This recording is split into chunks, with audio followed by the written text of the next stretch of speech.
Since 1997, Soul Radio has been changing lives. From uplifting to unexplained, talking about breaking chains. Don't you know? News for the soul. Don't you know? News for the soul. And we're live this Friday, February 5th at 10 a.m. Pacific. It's time. One of our, probably our newest show right now. It's her first official show, Conscious Living with Laleh. Laleh Mary is a cellular memory therapist specializing in treating prenatal and generational trauma. She's a truth seeker, also interested in mysticism and influenced by shamanism. It's an interesting combination, and here we go. Let's see if we've got her on the board. Laleh, are you there? Hi, Nicole. How are you doing? I'm okay. It's been an interesting week. How are you? I'm fine. I'm just a quick correction before I forget. My name is pronounced Laleh, not Layla. And I know it's more frequent for you to hear Layla, so that's. I just wanted to mention that before I forget because I have so much things to say, so sometimes I forget. Okay, so Laleh as opposed to Layla. Got it. Okay, yeah.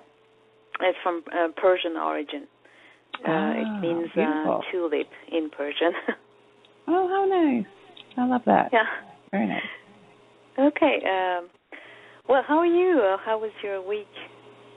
Well, it's been pretty crazy over here. A lot going on for people. Yeah, I feel that most of us are under some sort of pressure, and I was planning to talk about that, actually, the energetic configuration we had in January that I believe had something to do with this. Even though the energetic configuration is over now, but I think we're still dealing with the consequences somehow. Tell us all about it. Yeah, I think that it has somehow activated some memories or ancestral stuff, let's say, unresolved things for some people, which may have activated old addictions or any compulsive behavior, any loss of control. It can be because of a substance like alcohol, cigarette, in very extreme cases, drugs, or something that is milder like compulsive eating, some sort of loss of control. And I cannot explain exactly. I'm not very proficient in astrology, so I will not be able to say what it was exactly, but I believe it had something to do with several planets, or at least one of them being in Sagittarius, which can activate that kind of behavior. I have seen that in many cases in my clients, and it also showed up in my own life during that month, and I'm working on it. So I don't know if you have felt something like that in any way in your own life or not. What has been your experience? Well, we've been having calls about that all week, people feeling that. Yeah, I have seen that a lot in my clients, the people I've consulted with since January. And so I thought that maybe it's interesting to talk about it today a little bit because there are simple things people can do if they want to work on it by themselves. I can give some tips about how I see it. Okay, it's based on my point of view on how to deal with addictions, or at least how I do it right now. As I said, I always when I say something, I say right now this is how I'm doing, because it may change, and I hope that it will change, because I'm ready to always discover more and improve the way I'm doing things. So most of the time when there's loss of control, let's talk about eating, because I think eating is way more difficult.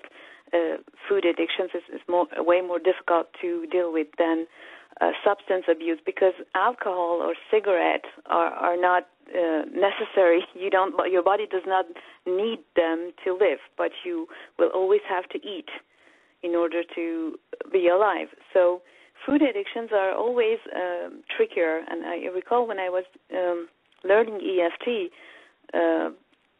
that's what they said, that dealing with food addictions is always more difficult than alcohol or other substance abuse. Not that I'm minimizing those addictions, but you always have to eat food, and you will always be somehow in contact with the substances you're sensitive to, and you may lose control.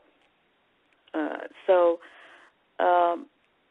let's focus on that for the purposes of this show today.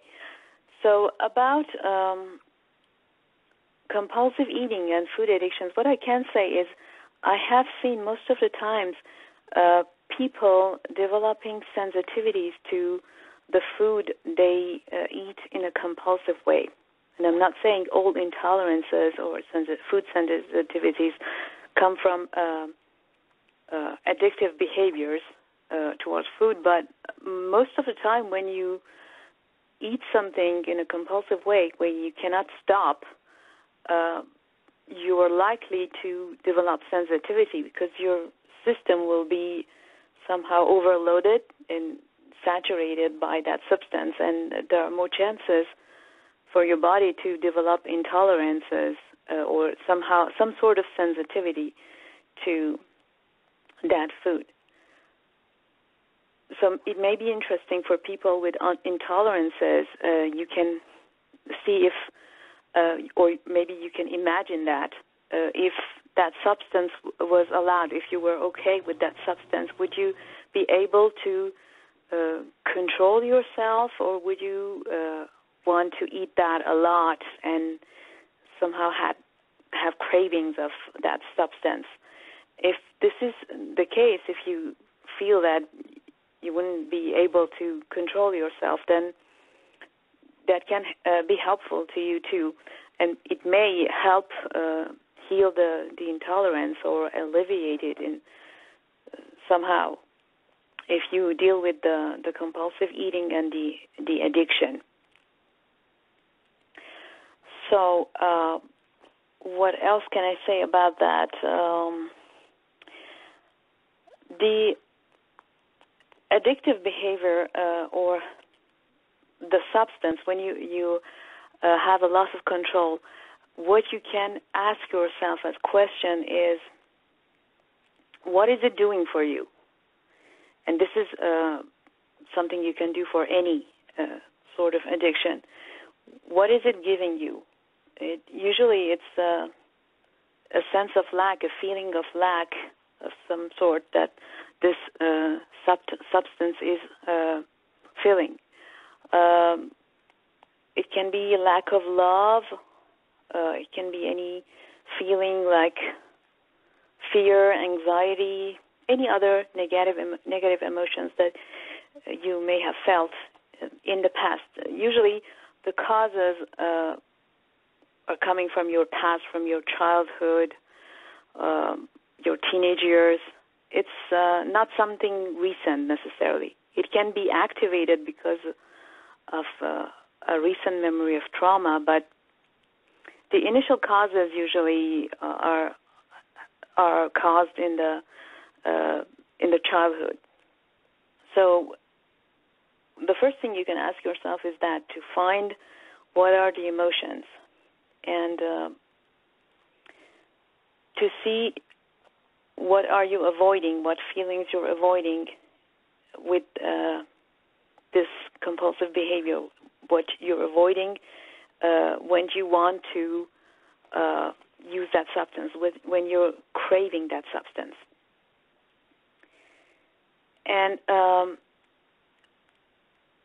you may feel that like there's some hole in you, in your being, that you're trying to fill with whatever substance you're using. Someone can even see a hole in their body. It has happened to me. I've asked a person, do you see some sort of hole in yourself? And they can see it. Many times when it's a food addiction, it can be in the belly area or solar plexus, but it can be in any place in the body, not necessarily in the gut. And it doesn't matter if you can see a hole or not, but there is some sort of lack in you that you're trying to fill with that substance. So this is something that you need to fill if you want to get over that addiction. You need to heal that. Whatever is lacking and missing in you, you need to heal it. And many times it can come from your parents. Maybe you can find that same emotion in one or both your parents, like a feeling of fear. You had a father who was also very fearful or anxious or angry, or this feeling of lack of love, like your mom never gave you this feeling of being loved and supported. So try to find if there's a resonance in your parents. And you may also find that your parents have been somehow withholding something from you. That is also interesting to write down. You need to write down all those feelings and emotions. And maybe what they have been withholding has caused that addictive behavior. Of course, it may have not started during your childhood, but the initial emotion most of the time has been caused by that behavior. One of your parents or both your parents withholding something from you, withholding love, or maybe love was conditional. So once you have all of these feelings, what you can do is to go and process those feelings. And many times the origin of those initial feelings, what you're lacking, can come from your, let's say, in utero time when you were in the womb, or even though you can remember your conception, but all of the feelings are stored in your body, and it can even come from that moment. Maybe it was already present at your conception. So these are not things that you can consciously go and find out, of course, but the good thing is that they are stored in your body. They are stored in your cellular memory. So you can find that by asking questions from your body. Your body has the answer. And when I say your body is, you need to tune into your gut and solar plexus, which is connected to your reptilian brain. And you can also listen to your heart and the limbic system in the brain, but not to your mind, because your mind is clueless as to how to go and find out those answers. It's not something that is conscious. But by listening to your body, to your gut initially, tuning it to it, and asking your body, what was the initial feeling of lack? What was I lacking? Or what is my father withholding from me? Or what is my mom withholding from me at the time of my conception? you can maybe find answers that are quite surprising. What is important is not to analyze anything. Because if you want to analyze, you will switch to your mind, your neocortex or your logical brain, and that will stop the process. So never analyze and let the answers come to you. And you may be shocked by what you find out, but, well, that's the truth in your cellular memory. So at least it's better to somehow accept what is coming, because accepting the stage you're in right now will give you the possibility to change it and to transform things, to heal things. So keep an open mind when you're asking these questions from your body, and you're looking for what has been stored in your cellular memory. And so for those of you who don't know how to work on the cellular memory, how to ask questions from your body, you can tune into your belly. You can put one of your hands on your belly, another one on the solar plexus, and just ask yourself, if my father was withholding something from me, what could that be? And let the answer come to you. If it does not come right away, you can repeat that question or that sentence and let the body give you the answer. Wait for the answer to come. It will come if you don't get anxious, if you don't start to find the answer with your logical mind. So that is a simple process that I believe anybody can do, even those who are less intuitive, if you're willing to keep an open mind. So this is, as I said, beyond the scope of the conscious mind. Addictions or any compulsive behavior can also be caused by past traumas, traumas that you have had in your own life that have not been healed completely. Usually, relationship traumas, breakups have this potential to activate such behaviors. And what you need to do if you find out that you have past traumas have not been healed and have caused this, or contributing at least to this behavior. Well, first you need to just write down what are those traumas and what are the key emotions that you're feeling because of, let's say, a breakup that happened even a long time ago. But you somehow feel that because of that breakup, something has been weakened in you, that like you have been vulnerable to those addictive behaviors or any loss of control.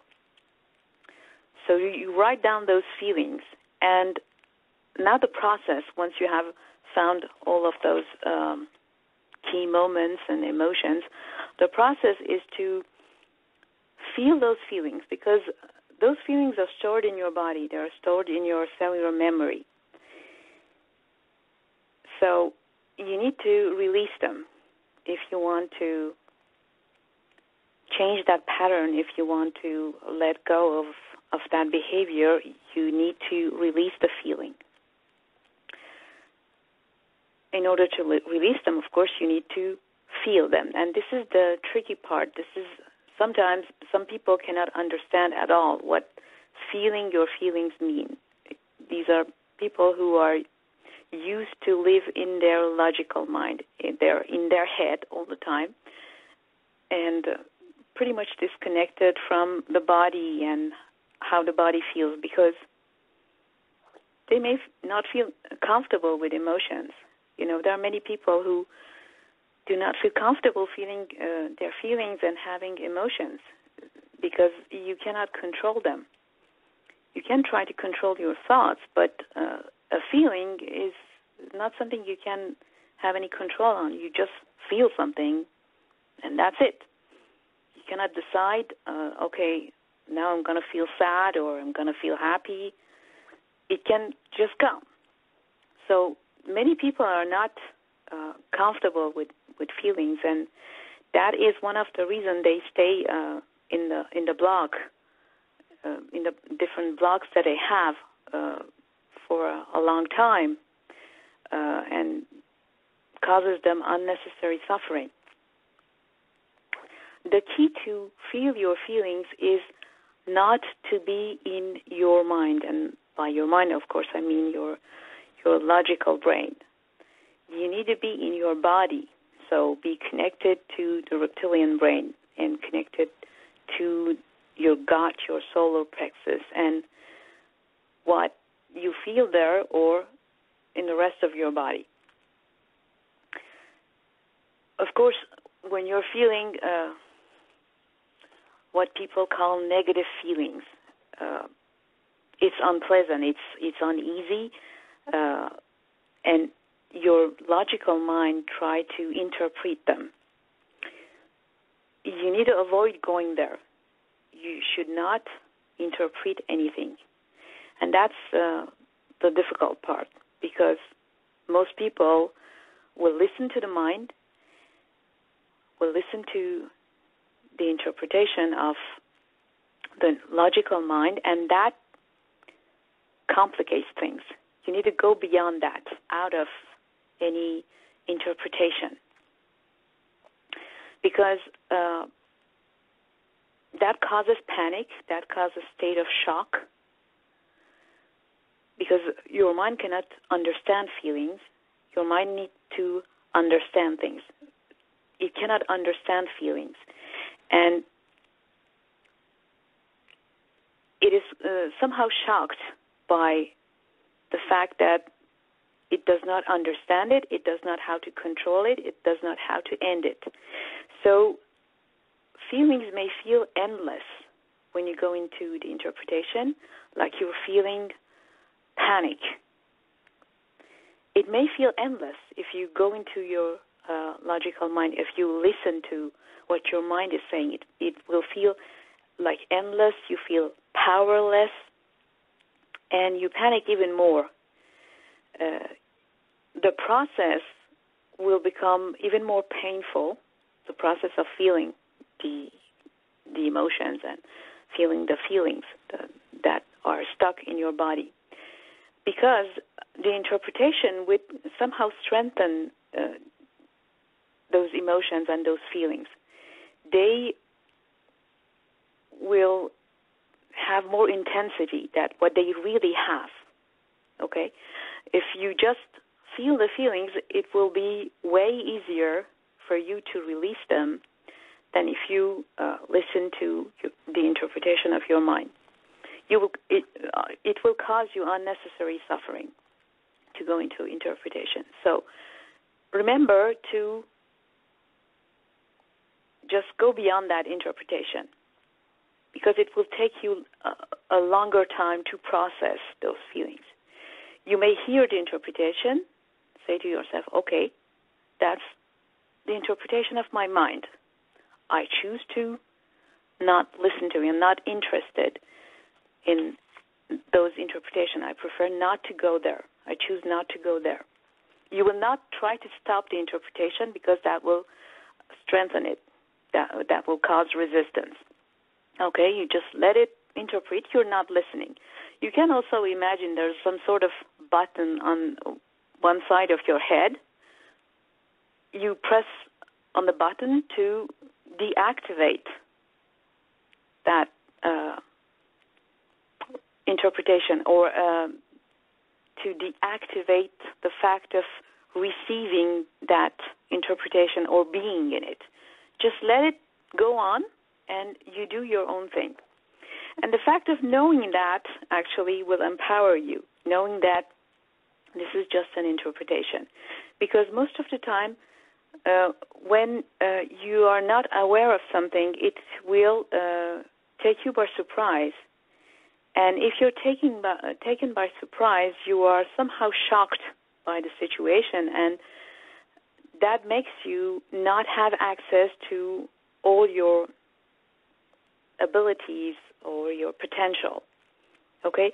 So when you're aware that your mind is going to do its thing and it's going to do its interpretation, but you have the choice of not listening to it, then you're empowered. So you ignore the interpretation and you go in the feeling. Let's say you feel sad. You're going to feel sad. Stay present in your body wherever you feel the sadness. Let's say it's in your gut. You feel that sadness. It may become present. It may take all of your body. You just stay with it and accept the sadness. Every feeling has a beginning and it has an end. Okay? People will usually, when I ask them to go in the feeling, they will say, but it will never end. No, it's not true. That's part of the interpretation. Remember, the mind panics and it will think it's endless. No, there is an end, I assure you. Stay with the feeling and feel it until it ends.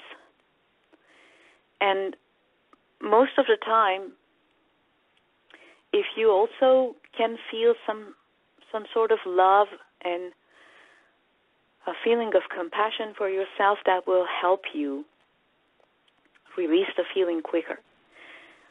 You may imagine a ball of love and just imagine that you're in this ball of love.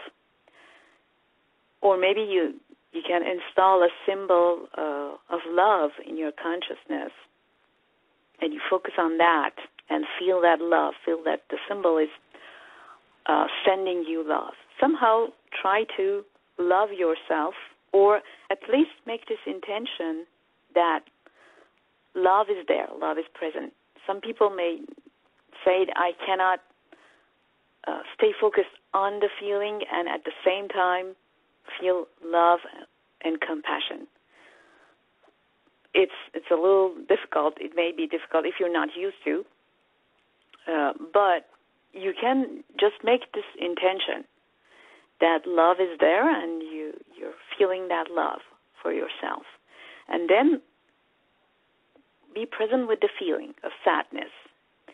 And you may feel that. If you're really present with the feeling, you may feel in your body, you may have what they call kinesthetic feelings, some sort of discomfort in the body. That is part of the feeling that needs to be released to clear that completely from your system. So stay with that until it's gone. And it may, and most of the time it is actually, be a chain of feelings. Like the sadness is over, but after that you feel powerless or you feel hopeless. So again, you stay with that feeling of powerlessness and hopelessness until it's gone. And you do that until all of those feelings are gone. And remember, you have found already some of the feelings related to that hole in yourself that you're trying to fill with the addictive substance. So you will do that with all of the feelings and emotions that you have been able to find and release anything that is related to those feelings. And if you do that on a regular basis, because you may find a lot of stuff, you may not be able to do that in one setting, of course. Even in my sessions where I work in a very intense way, we can deal with a lot of issues. We cannot always finish all the things that are related to one substance, let's say to addiction to one substance. It may require several sessions, at least 2 sessions sometimes. Sometimes it's possible to do it in one session, but it really needs to be fairly simple. and the person needs to be really capable of feeling their feelings easily. If they can, the process can be rather quick and we can accomplish a lot. But most of the time, and also if you are doing that yourself alone, on your own, it will take some time.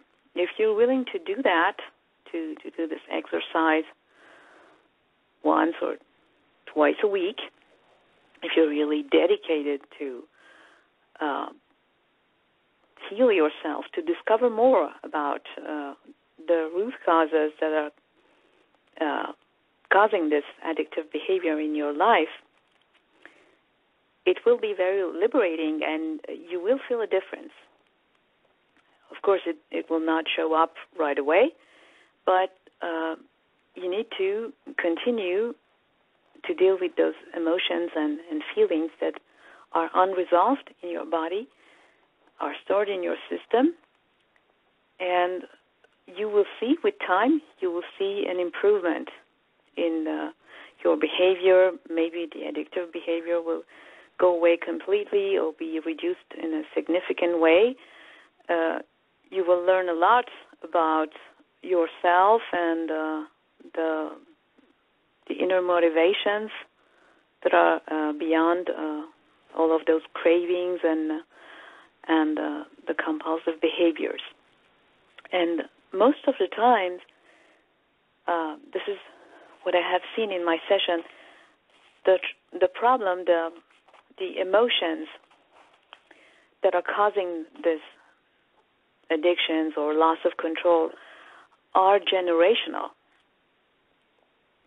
So you can also have that in mind, that this probably is not your issue alone. Like if you're feeling the sadness or lack of love, you cannot be loved, it may have, and it most certainly have, not even it may, it's a sure thing most of the time, there are generational components to it, contributors. Other ancestors of yours have been feeling that has not been resolved, and you inherited that because it's been somehow transferred from generation to generation, and your parents got it, and you received it at the time of your conception. So you can also keep that in mind, that this is also coming from your lineage, and if you can feel compassion for those people as well, that will also help you a lot.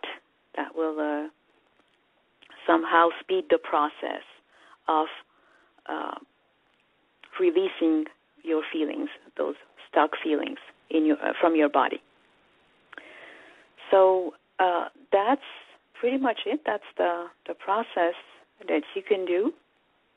And if you're dedicated to it, if you continue doing it, it will make a significant difference in your life. So is there... Can you speak more to identifying, let's use the food as an example, because that's a good one, because like you say, you still have to eat. Can you speak more to identifying? Some people were asking if nothing's coming when they're trying to establish the cause. If nothing's coming, what to do? Yes. Okay. So let's say you have a compulsive behavior. You cannot control yourself with chocolate ice cream. Okay. So you need to eat a lot of chocolate ice cream. You cannot, I had a client who was unable to have any chocolate or ice cream at home because she was going to eat all of it. So the question is to ask yourself, you can start with that sentence. I need this chocolate ice cream because, and first it may be your logical mind who will respond. what you can do to bypass that is to ask this sentence several times. So the first time you will have an answer, you write it down, and then you ask it again. I need this chocolate ice cream because, let's say, I feel lonely. There's no love in my life, and I keep asking it, and I get, I'm under a lot of pressure. There's a lot of work pressure, and I need that chocolate ice cream because it makes me feel that I have love and support, and I'm not feeling that love and support right now. And also I have a lot of things to do. So it's obvious that I need something to calm down. Okay, you would write all of those things down, and you continue asking yourself that same question, or you will just repeat this sentence and let any information coming from your body, and this is your reptilian brain who's responding to you, who is completing that sentence for you when you say, I need that chocolate ice cream, because it's your reptilian brain, so it's your body consciousness who will respond. And the answers are in your body consciousness because this is your cellular memory. So this is the part of your consciousness where you want to talk with, where you want to dialogue with your reptilian brain. And a very easy way to do it is this way. I mean, you don't even need to be intuitive. You don't even need to feel your emotions easily in order to do that. This is a very simple process anybody can do. And if at first you're unable to get the answers, you keep repeating that sentence without stressing out, because that's the mind, remember? When you feel you're stressed out, you cannot find, you say, I don't know. Sometimes people are kind of stressed out when I ask them to repeat that phrase and say, I don't know, I cannot find the answer. I said, okay, just calm down. This is your mind who's stressing out. Your mind does not need to do anything. It's your body, and your body already knows the answer. So calm down, sentence over and over until you receive the answers. The first time, maybe it will be kind of hard because, well, let's not say hard, a little more difficult, okay? Because you're not used to it. It's new, and anything that's new, you're not used to it, it may seem a little difficult. But you keep doing it until the answers come, and they will come. So you find that you need that chocolate ice cream because you're stressed out, it calms you down, and you will ask,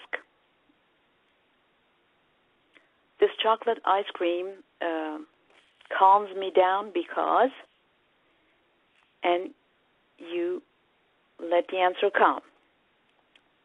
For example, it may be because when I was a kid, my mom never gave me any love, or because of a breakup I had 10 years ago, and I'm giving a lot of answers now here because I did the process with someone recently, so I'm using that as an example.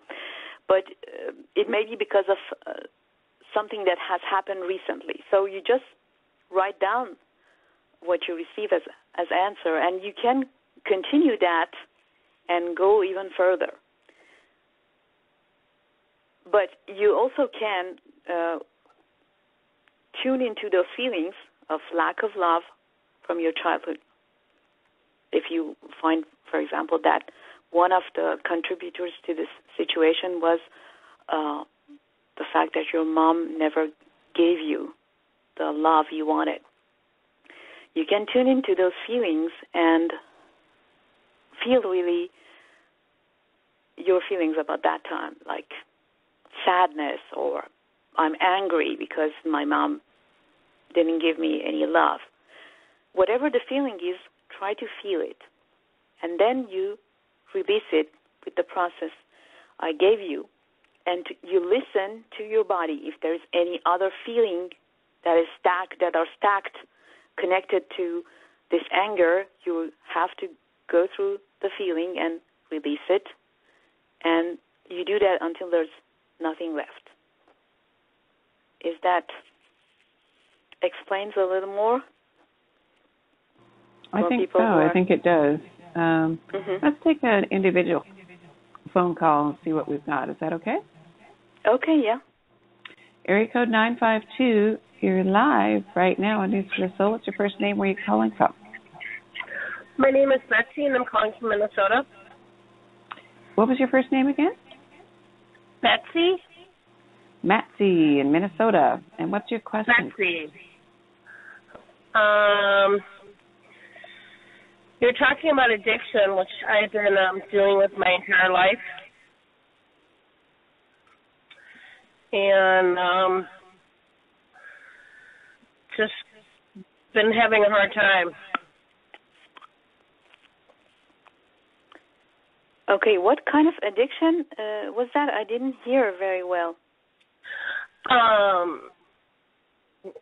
A few of them. A few addictions. Okay. Are they related to drug abuse or food addiction? Yeah.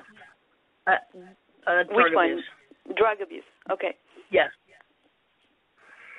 Okay. So, in your imagination, do you still have those addictions right now, or? Yes, I do. Okay. So, go to the last time you had this craving for that substance, okay, for that drug. And it helps if you close your eyes, because you will be better connected to your reptilian brain and your feelings. So what do you feel before using that substance? Right before. Euphoria. Okay. Feel what? I'm sorry. I feel euphoria. Okay. And what does that make you feel? Nervous. Nervous. Okay. So, I feel nervous because, say that sentence and let the answer come. I feel nervous because waiting for it to work. Waiting to work? That's it? Waiting for it to work. Waiting for it to work. Waiting for what? For the substance? For the substance to work. Okay. So now you're giving me the feeling after using the substance, right? Yes. I was asking before using that substance, what are your feelings? Not after you used it. Right before. Shame. Before the need to use this. Shame. Shame. Okay. That is the initial feelings that need to be dealt with.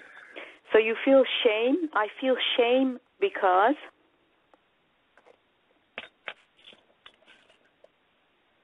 I have back past issues. I was sexually abused as a child. Okay, I have abuse issues. Okay. So you've been abused as a child. Yes. You have several memories of that, I imagine. Can you, do you want to do a quick process in the time that we have? Are you comfortable with? Okay.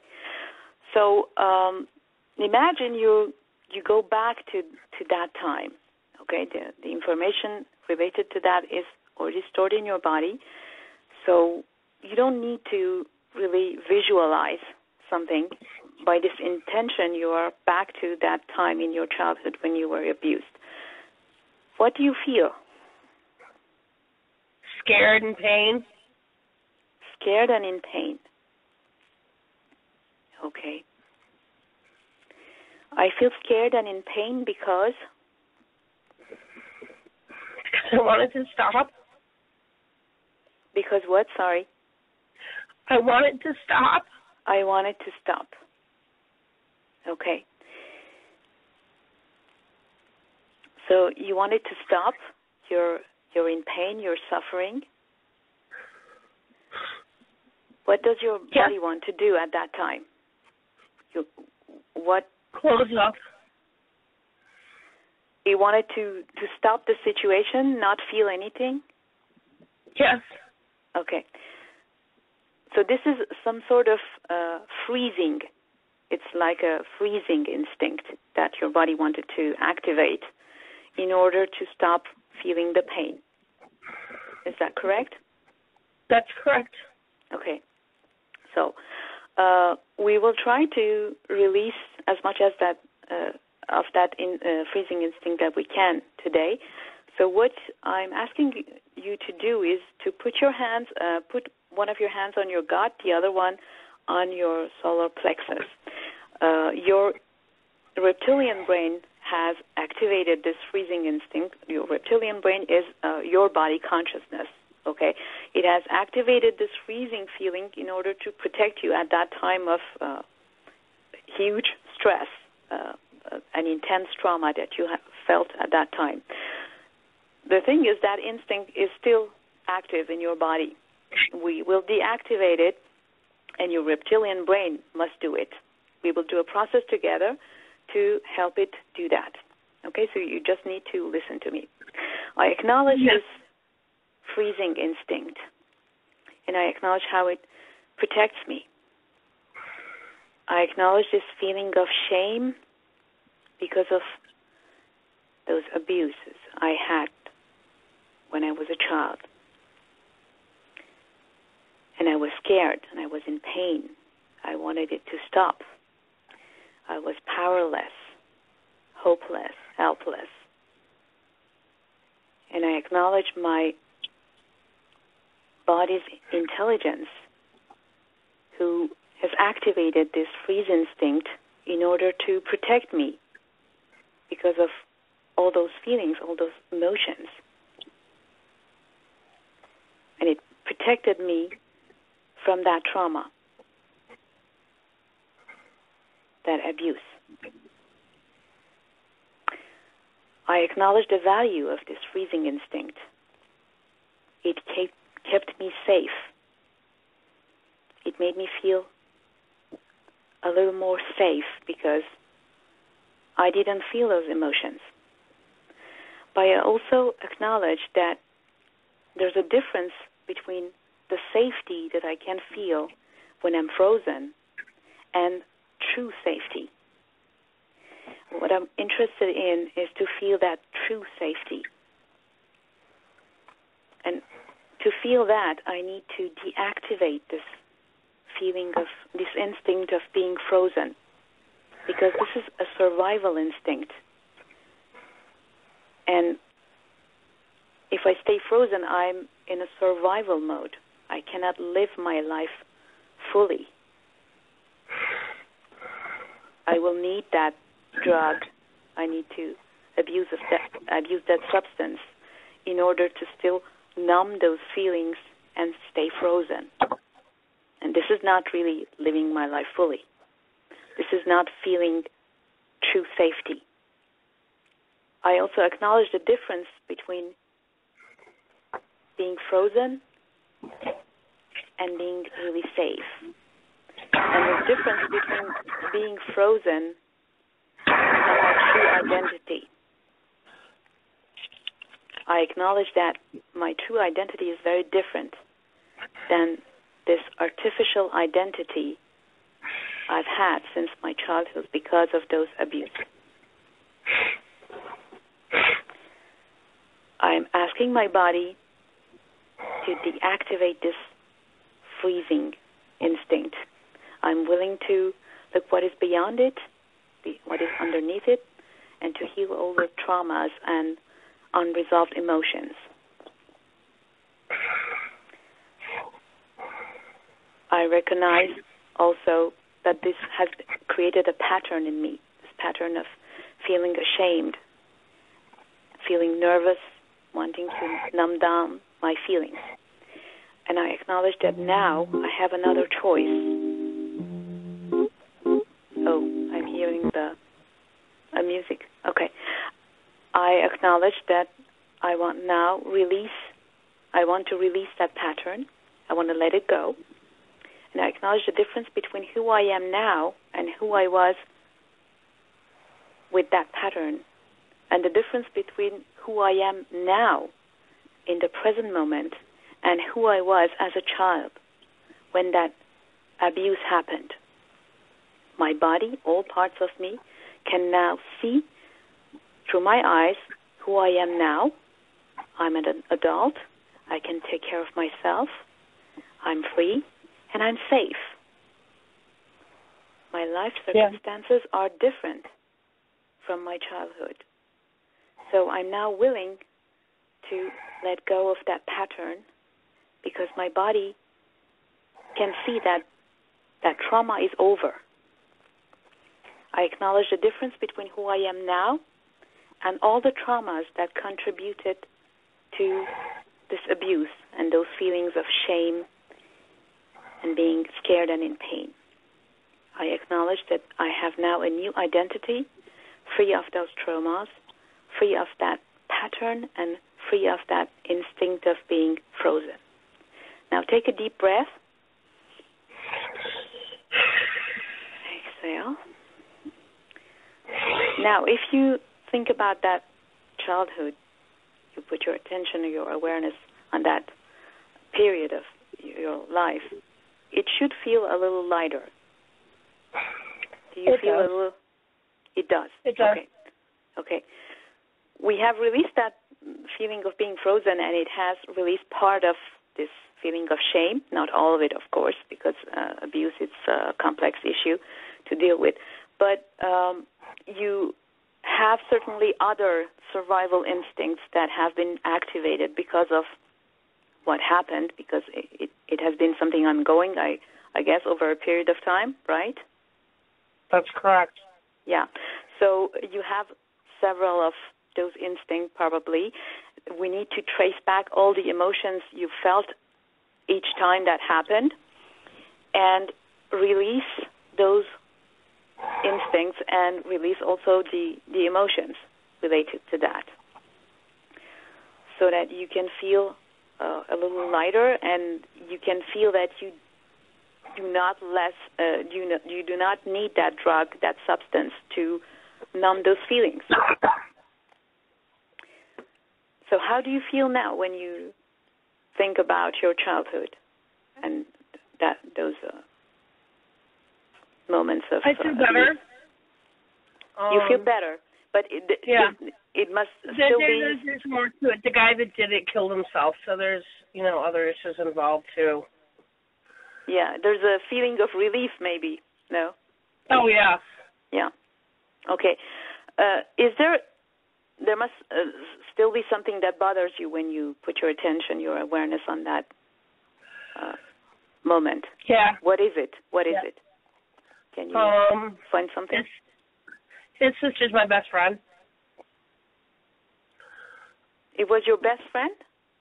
His sister is my best friend still. Okay. Oh, okay. So what does that make you feel? It just brings everything back a lot when I talk to her. Okay. So what emotion do you have? When you say that to yourself, what emotion do you have? It makes me feel? Say it makes me feel sad. That it makes you feel sad. Yeah. Okay. Confused. Sad and confused. Okay. Yep. So imagine you don't feel sad and confused anymore about that issue. It's resolved. Okay? Your conscious mind will feel very happy. You will tell me that's wonderful. I feel happy about it. But since this is not what you're feeling in your everyday life at the present moment, there must be at least one part of you who will not feel okay having this sadness and feeling of confusion completely gone and resolved. That's correct. So just connect with those parts of you and repeat what I'm saying and let the answer come. I prefer to keep this sadness and confusion because... Confusion because... Hello? So, do you hear me? I'm here. Hello? Hello? Oh, I think our time is up. No, you're both still live. We are running to the top, but her line dropped. I think it was her phone. Oh dear. Yeah. Okay. You know what? We are actually. We can continue that anyway. The next time. So if Maxine wants to call back the next time, we can continue working on her. I'll be more than happy to help her. Yeah, please call back in, Maxine, and it's 2 weeks from now this time. Is it 2 weeks from now this time? Wait. No, I think it's 3 weeks from now, or it's once a month. Once actually. A month? No, 4 weeks. Yeah. Okay. All right. So next 4 weeks month, from now. the first Friday is what we're going for here, for the love of God. Yeah.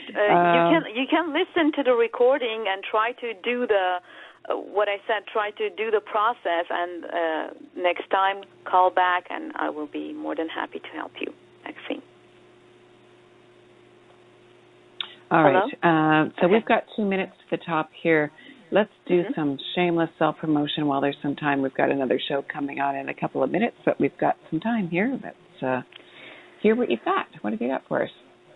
I just came back from London, and my next consultations in London will be in early March, from 3rd to 5th. From 2nd to 5th March. So if you're interested, please go to livinginconsciousness.com. You can contact me. There's a form you can fill out to explain the issues you want help with, and we will schedule an appointment when I'm in London to work on it together in person. Otherwise, you can contact me for a Skype session, still through livinginconsciousness.com. If you don't receive an answer, remember to check your spam folder. Many times people contact me and they say, I didn't receive any email. Just check your spam folder. Sometimes it goes to your spam, because I normally respond quite quickly. So that's the way to contact me if you want a session on Skype. Okay, perfect. And we do have you all linked up, of course, in the meantime at newsforthesoul.com. Laleh, right? Yeah. Got it. Okay, Laleh and Mary, all the way from France, here on the first Fridays of the month, 10 a.m. Pacific. It was a great to spend some time with you today. Thank you, Nicole, and have a good day, and I'll talk to you next time. We look forward to it. Have a great month. Thank you. Bye-bye. Laleh MRA, newsforthesoul.com is where you find out all about her. Go to today's shows or the homepage. She's there as well. And, oh, wow. Okay, so we're changing over to hour 2. Healing with the Archangels is next today on News for the Soul, live.